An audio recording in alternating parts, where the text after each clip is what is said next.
Hello, my name's Tom Huffman. This video is an explanation of the factors that have influenced my teaching of Aiki weapons over the years here at Aikido of Gainesville. When I started at Sunset Cliffs in 1986, the weapons teaching was slow and deliberate and very stylized, following almost exactly how Saito Sensei taught. When I got to Japan in 1990, Hitohiro Saito was the only one that I knew of teaching south of Tokyo one night a week. So I got one night a week in the Iwama style. Within 4 days of arriving in Japan, I was introduced to Nisho Sensei and encouraged to go and practice with him.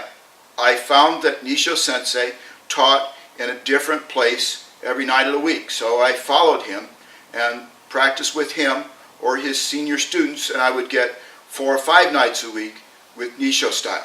The atmosphere in the Nisho style dojos was very different from the Iwama dojo. People had been with him for 10, 20, 30, and a few of them for 40 years. So things went much faster. Nisho Sensei taught at very fast speed, and all the students went at very fast speed. So I was showed how to move my hands and feet for a few times, and then we were off to the races, and it was keep up. When I arrived here in Gainesville in 1997, after I retired, I taught at the University of Florida Aiki weapons in slow and deliberate, just like Saito Sensei. However, it wasn't very long till those students were gone and new ones coming in. And the ones that left, they didn't know very much. So I learned to ramp the speed up. It wasn't very long until I had people going at full speed. I still teach the stop-start, then the mutual movement with pause, and then the full speed levels, but I get to the full speed much faster. This is the book that I teach from. It's volume 2, The Traditional Aikido. I use this extensively.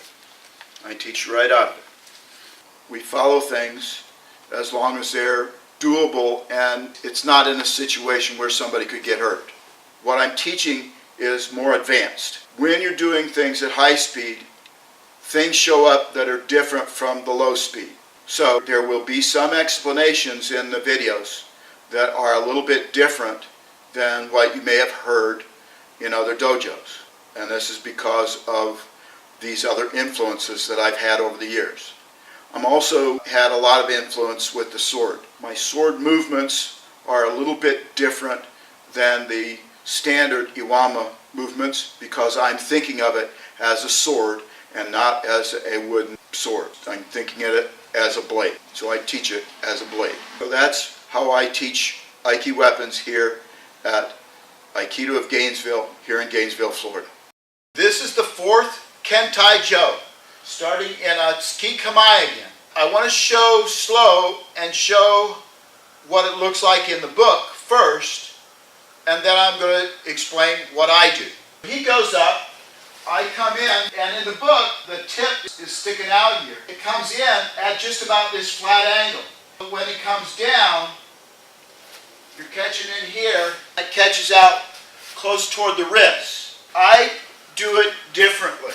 I want to think safety so that we can go faster with it. I keep my hand completely on the end of the Jo, and I don't shoot the tip through until I'm past his face. Again, it goes back into the Kino Musubi, the tying of the ki, and the cord that I talked about on the 3rd Kentai Jo, I talked about it being on this end. In the 4th one, the cord is back here on this end. It's back here on this end. As he goes up, I'm coming in. I got to come in with a big step. So that's right there at his face, but instead of leaving this flat up, I'm changing the angle down like this. So as his hands start to come down, I've got a huge hole there to reach into, and then I can hook down, and my fist is right at his elbow, and as I tenkan, the other end is coming up like this, so it really affects his balance. I could throw him pretty easily here, and I think this is what you're seeing in most of the high fall throws that you see in higher level demonstration. As he comes in, I'm in here, and then I'm shooting through and turning it. I'm passing. It's another irimi. As he goes up, I'm coming in, and then I'm dropping my left hand so that as he starts down with his cut, I can shoot through here like this. So I don't know if you can see the end. It's sticking up here, well past his elbow, and I'm right in the crook of his elbow. And as I tenkan, I'm coming up closer to his left elbow. I'm cutting down and lifting at the same time, which really twists his body and sets him up for a flipping throw. He knows he's been thrown, for sure, whether I take him clear down or not. So here,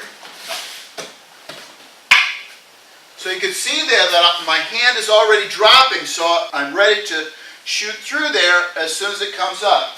The effect that Uke is seeing is an uppercut coming right in toward his chin, or right in toward his nose. If I have this end out here and I misjudge, I can rip his face. Break the nose, rip the lip, rip the chin. It could be very dangerous. So that's why I keep my fist right on the end. If I do misjudge, or if the student misjudges, it's a much softer impact and doesn't have the hardness or the ripping effect on the skin that end would have. A lot of people think that everything is high falls, and my classes, I don't teach anybody to really take a high fall unless they really have to. I prefer that they roll down. When I was in Japan, in the classes with Hitohiro, there were older people in those classes. They're not going to take those high falls. So you learn to do things so that people can roll instead of having to take a high fall. I know it looks great for the demos, but you want to think safety in the dojo.